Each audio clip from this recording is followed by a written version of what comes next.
मोदीच्या नावानं गरीब लोकांना छळणाऱ्या मोदी सरकारचा, गरीब लोकांना छळणाऱ्या मोदी सरकारचा, एकटीन मोदी सरकारचा, एकटीन फाईल मध्ये नाव येणाऱ्या मोदी सरकारचा, भारतीय सरकारचा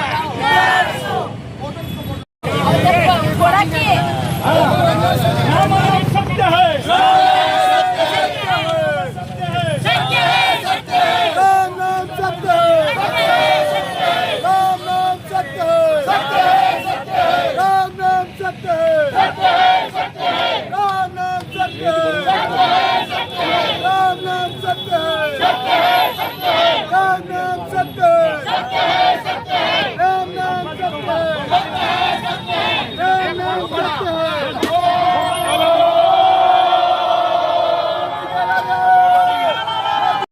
आंदोलन होतं, काय सांगा? आमचे प्रदेशाध्यक्षच्या नेतृत्वाखाली, खासदार प्रणित यांच्या नेतृत्वाखाली संपूर्ण राज्यामध्ये आज या ठिकाणी हे आंदोलन होत आहे.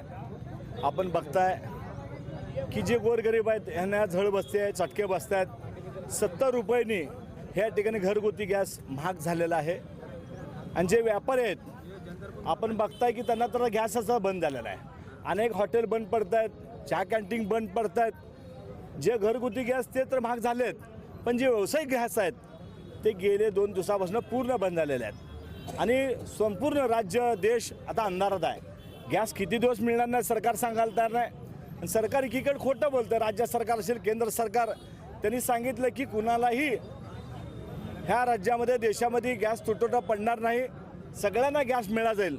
तुम्ही इकडे सांगता की गॅसची आपल्याला कमतरता नाही आणि दुसरीकडे बघता की सर्व हॉटेल या ठिकाणी बंद होत आहेत. त्यामुळं काँग्रेस पक्षाच्या वतीनं आज त्यांची थिरडी मयत ह्या सरकारची, राज्य सरकार, केंद्र सरकारची आम्ही या ठिकाणी काढलेलं आहे. अशा पद्धतीने जर लोकांना ते छळत असतील, तुम्हाला जर कारभार करता नाही असेल तर तुम्ही खुर्च्या खाली द्या, राजीनामा देऊन टाका, अशी काँग्रेसच्या वतीनं आम्ही त्यांना या ठिकाणी इशारा देतोय. मध्ये महागाईचा भस्मासूर वाढलेला आहे. आज या ठिकाणी काँग्रेस पक्षाच्या वतीनं सन्माननीय आमचे देशाचे नेते सुशीलकुमारजी शिंदे साहेब, खासदार प्रणितीताई शिंदे यांच्या मार्गदर्शनाखाली या ठिकाणी आंदोलन करण्यात आलं.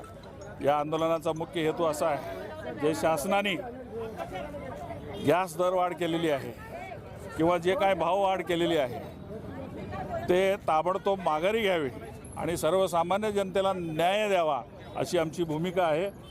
हे आंदोलनाचा पहिला टप्पा आहे. जर शासनाने जर माघारी नाही घेतलं तर आपण पुन्हा रस्त्यावर काँग्रेसचे कार्यकर्ते उतरू आणि मोठं आंदोलन करू. आणि ताबडतोब आता सध्या देशामध्ये महागाई वाढलेली आहे, बेरोजगारी वाढलेली आहे. गुंडगिरी वाढलेली आहे, दहशतवाद वाढलेले आहे. या सगळ्या गोष्टी जी आहेत, देश आता हुकुमशाहीकडे चाललेला आहे असं वाटतं आहे मला. म्हणून आम्ही या ठिकाणी महागाईच्या विरोधात एक छोटंसं आंदोलन या ठिकाणी केलं. आता याच्या पुढं जर हे गॅस दरवाढ म्हणा किंवा महागाई कमी नाही झाली तर पुन्हा काँग्रेसचे कार्यकर्ते रस्त्यावर उतरल्याशिवाय राहणार नाही.